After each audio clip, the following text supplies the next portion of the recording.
Hey folks, it's Andrew from Gemba Red. Happy New Year. We've got a lot of great new content lined up for you, so make sure you subscribe and like and follow and share our content. We thought we'd start out with a big review for you guys. So we're going to be reviewing the Sgrow VigPro 1500, and we'll be comparing that, just for comparison purposes, to the MitoRed, MitoRed MitoPro 1500. So we've got the MitoPro 1500 and we've got the VigPro 1500. So if I can't even get the names right, you're going to see pretty soon how confusing this is going to get. So we got Sgrow. You know, they've been around for quite a while. They've been making panels. You can find them on Alibaba. And, if you remember, I compared Sgrow to the market leader at the time, Juve, a couple of years ago in a review, and I showed, there's not a terribly big difference other than that older model of Sgrow had higher EMFs and higher flicker, and that, that's concerning to some people.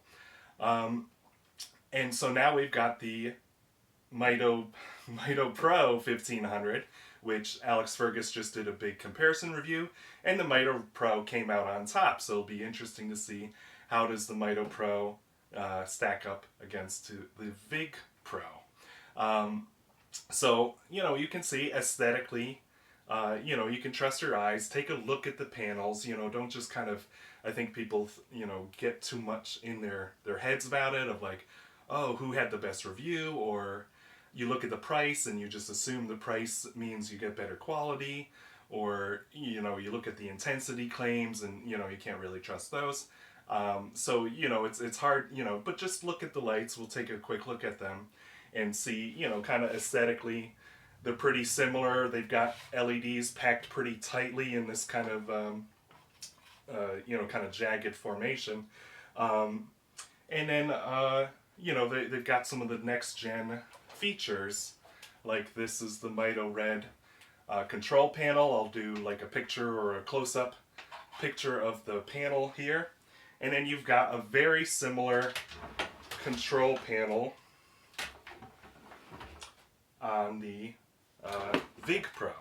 So both of them have very similar control panels. I'll line them up side by side for you in a picture nearby, but you can see they're very similar. 3 buttons, and then an indicator light for infrared. But the indicator light on the infrared is only on the MitoRed, and on the VigPro, on the Sgrow one, they have an indicator light for both red and near infrared. But you can see they're both kind of the same setup. The buttons are lined up. There's 3 of them. There's mode, time, and OK. And over here is M for mode, T for time, and OK for OK, which, you can start to see very similar controller schemes. And if you look back at my controller video, every manufacturer seems to have kind of its own kind of controller that's unique to them. So it's a pretty interesting clue if you see, a name brand company using a nearly identical controller from an Alibaba company. Kind of tells you something. And you can always change things. You can add your logo if you want indicator lights or not. I think it's kind of weird they took away the red indicator light, maybe to try to differentiate. But then you're kind of like, oh, where's the indicator for the red? How do I know the red's on? And then you realize that's a dumb question, because you'll see the red is being emitted by the panel. But still, you have that moment of like, how do I verify red is on? There's no indicator light for it. And so most companies include both indicator lights, although technically, I guess you don't need it and you can just take it away, especially if you're trying too hard to differentiate your panel. And then you can also see the slots. The slots for the vents here are pretty much identical slots going on, so very similar slots. And I have to be careful with how much I talk about the MitoRed, because they did send some sort of legal notice to Platinum LED for potentially some underhanded tactics, which is really bad. It's not good for the industry, for if Platinum's throwing shade, or MitoRed has to send legal notices. That makes everyone look bad. But I try to do is more factual based criticism, and they're my opinions, and I'm very biased because I run my own panel company. So it's no surprise I'm going to be pretty critical of these companies. But overall, that can be a good thing as long as you have, reasonable, criticism that you can back up. But you got to take what I say with a grain of salt because I am a manufacturer of my own products. But why I say that is because, I have to be careful with what I say because I don't want to get in trouble with anyone. I'm just trying to show you kind of some of the facts and my opinions and my criticism. And, that in the long run, if you have good criticism, it helps these companies do better. I put a criticism of MitoRed's original versions of their Flickr in one of my Flickr blogs. And I said, according to the IEEE, their Flickr on their original models was in their high risk zone, according to the IEEE. And so, that's I'm just laying out the fact that it was Alex Fergus who measured the Flickr. I didn't measure it. And it's just the criteria that IEEE has defined. So, I just said something that was factually based. And what seemed to happen was that MitoRed actually turned around and they reduced the flicker in all their original lights. So now if you buy a new MitoRed, the original series, just the Mito series, I guess, it seems like they're all lower flicker. And so that's a good thing. I think, if you criticize these companies and you tell them, hey, we want you to do the right thing, then they do the right thing. And we'll talk a little bit more about that later. It seems like a lot of times you got to push these companies to do the right thing because they don't want to do the right thing naturally. So anyway, the slots are similar. Both of them have kind of bolt holes in the back that you can mount it. They've got the modular kind of connector features here, so they both have the holes here, so you can mount it on some of the stands that Sgrow offers. So they got the mounting holes, they've got the modular capabilities, all very similar. And then obviously the size is interesting because we've got the MitoPro is taller. This one's actually shorter, but it's on the stand, and you might recognize the stand as well. The Rolly kind of stand that you can see on both Sgrow and a similar one on MitoRed's website. So I got the Rolly stand, so that gives it a little extra height. But technically the panel is much shorter than the MitoRed, but it's wider. So if you're, maybe if you're a wider person like me, you might prefer the wider panel. This one's taller. It's about normal width, that most of the body lights you'll find on the on the market. So, the dimensions are a little bit different, but overall you get kind of the similar result, and they're both 1500, which means the LEDs are rated for 1500 watts, whatever that means. They're going to consume a lot less. So anyway, just, we went through the aesthetics, and you can see a lot of the similarities in the size, how many LEDs they have, the controllers, modular capabilities are similar, and the mounting capabilities, you can mount them on a floor stand, or you can mount them, they've got different mounts for vertical or horizontal stands. So yeah, that's all good, so I want to make sure you look and appreciate the aesthetic and try to envision how you would use a panel. Don't just like, oh, okay, I need something with the highest intensity, but then it becomes something, not the right size and the shape for you. So anyway, we're going to do a couple measurements now. I've already checked out the wavelengths, and to save time, I won't show you all the wavelength measurements. The MitoPro has 4 wavelengths, and the VigPros, they come in either 5 wavelengths or 2 wavelengths. The 2 wavelengths obviously will be 660 and 850, that's kind of the standard wavelengths. And then they also offer, this one I got is what they call the 5 wavelengths, and I'll put up the wavelength reports right next to each other right now while I'm talking. But you'll see that what the VigPro, well, what Sgrow says is kind of a 630 nanometer, 630 nanometer. It's supposed to be a little bit more yellowish LED wavelength, and it ended up being closer to 645. So they're kind of off the specification on that wavelength. Otherwise, the other 4 wavelengths check out. And I mention this because it's also an interesting thing. MitoRed's current wavelengths all match up, but the panel that they sent to Alex Fergus, if you see Alex Fergus's review, he found that they had a similar discrepancy, that their 630 wavelength was closer, like somewhere in the 640s as well. So again, that's a very interesting correlation, that both of these had a similar kind of offset for that wavelength. But again, Alex Fergus, just said it matter-of-factly, and it gave feedback to MitoRed, and now this one I tested is spot on with the, being 630 nanometers.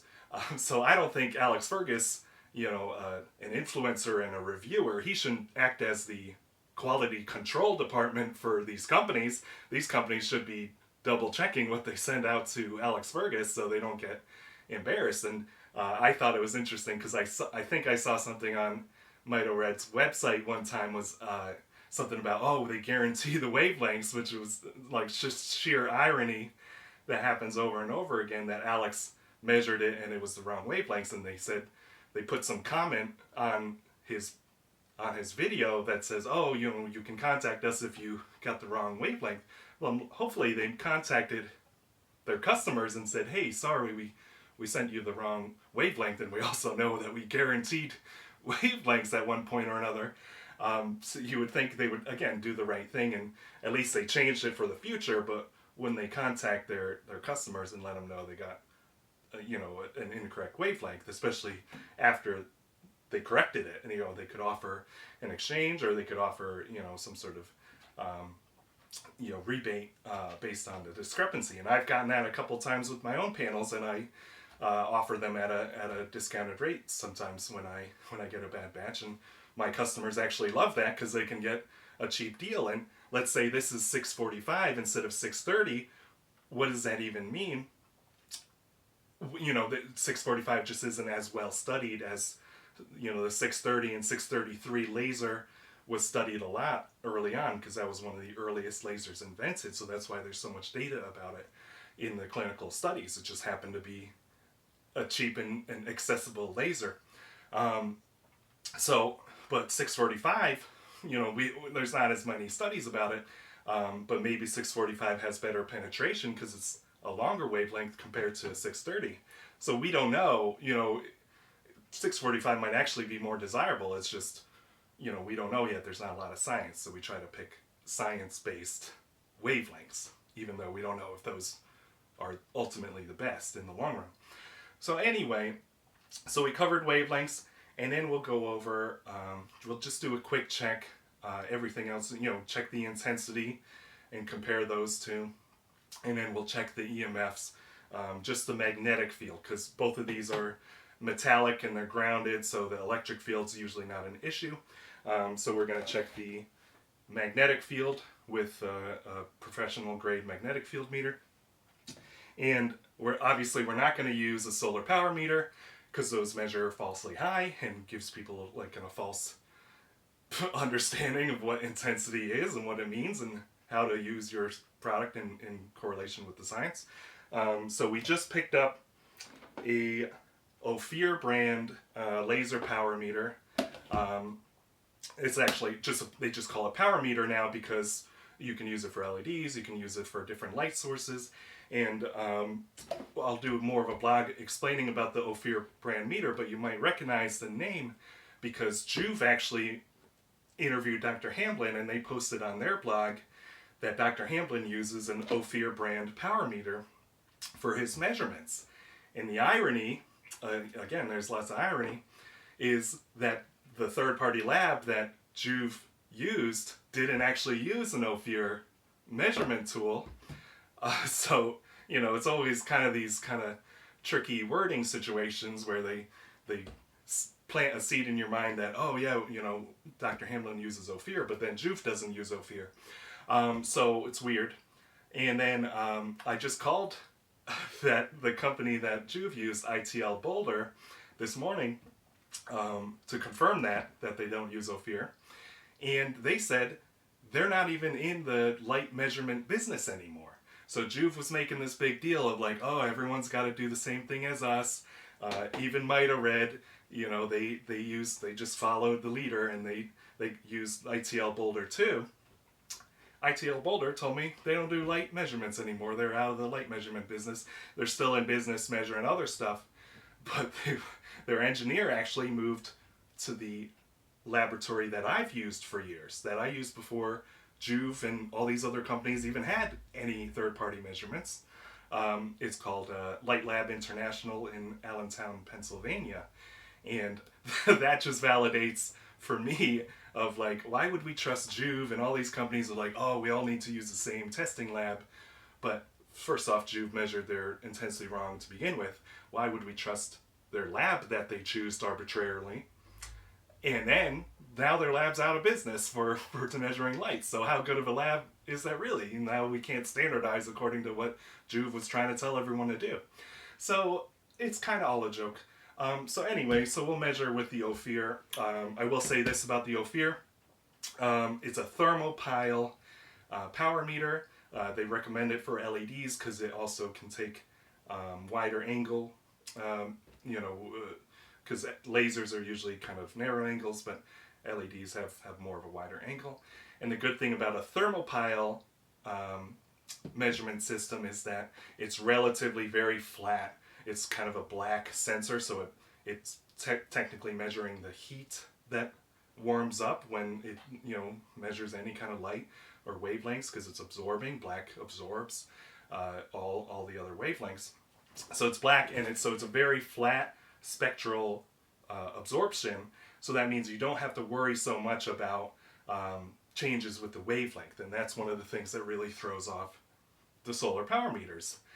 Is that they use a photodiode and it goes haywire when it's measuring something it's not supposed to measure. So, you'd have to be pretty dumb to use a solar power meter to measure a red light therapy panel. So that's what we went through.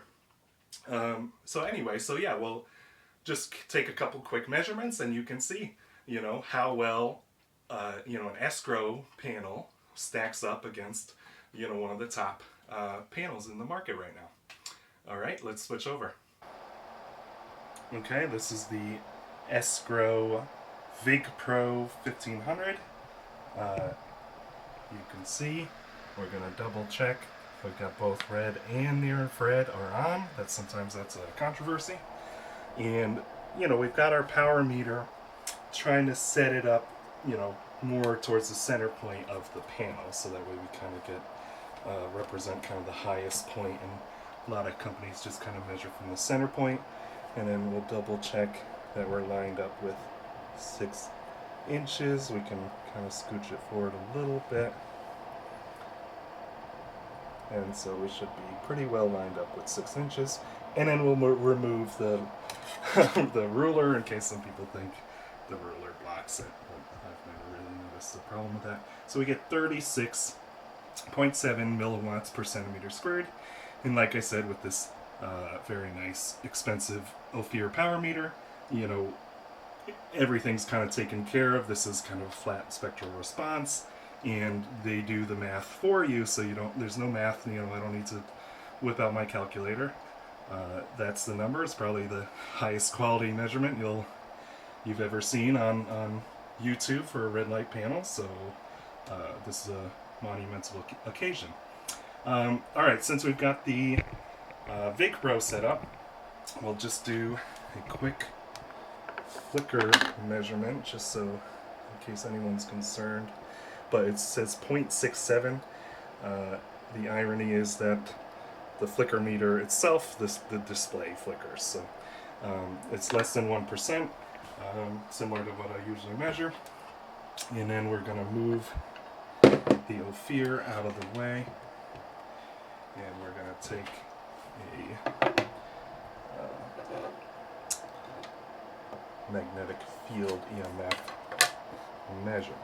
Again, we can line it up to be 6 inches away. About 6 inches away, we're getting 2 milligauss. You can read that now. So 6 inches away is reading 2. That's my ruler. So that's, so that's about it. So that's a decent milligauss. Again, you might want to be a few more inches away until that drops down. Ideally, maybe below 1. Maybe you're going to be a full 2 feet away before it's below a milligauss, depending on how concerned you are about that. So so that's the measurement, and now we'll switch over to the MitoRed. Okay, so here we've got the MitoRed MitoPro 1500, and we're reading 42.7. We can double check the distance here is lined up pretty well with the 6-inch mark. And, obviously we want to be kind of lined up with the center point. Right, we want to make sure we're lined up kind of with the center point of the panel itself, so it looks pretty good. Oh, now I bumped it out of place.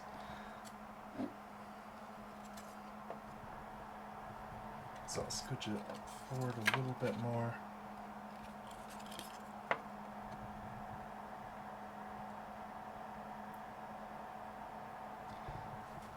Alright, and then we're also going to double check, because this seems like a problem. The infrared is on, so we've got both wavelengths. How do you verify the red is on? Oh my god, there's no indicator light. Oh yeah, there you can see red. Anyway, so we're at a clean 42.6 milliwatts. So that is higher than the Sgrow version. So good for MitoRed on that. It's high intensity. And obviously you might connect some sort of disparity that using a Ophir high quality meter, the number you see here is quite a lot different than what you might see on a solar power meter. But I would bet very good money that this number is a lot more accurate. Anyway, let's do a quick EMF measurement while we're here.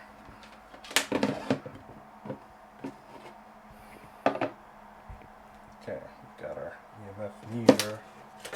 Get the ruler out. Put it 6 inches away.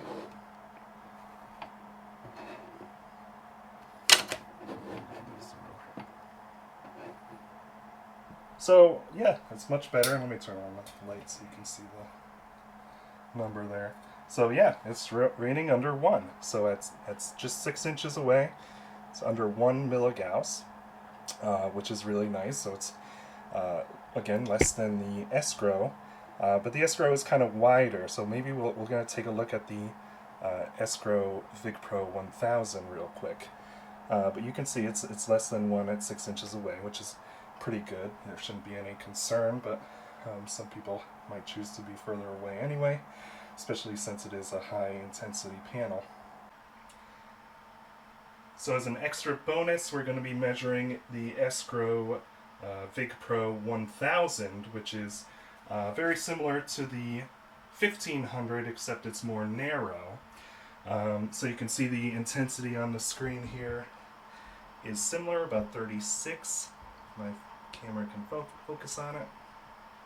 About 36.7. So it's similar to the wider one. Obviously, the wider one gives you more coverage.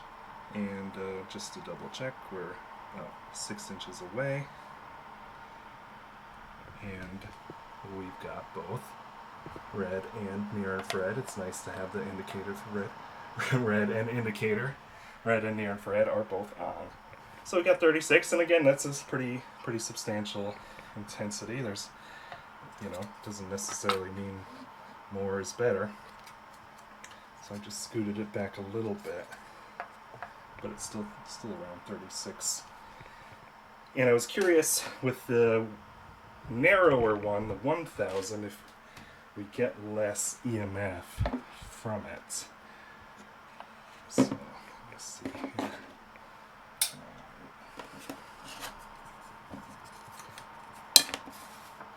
So 6 inches away.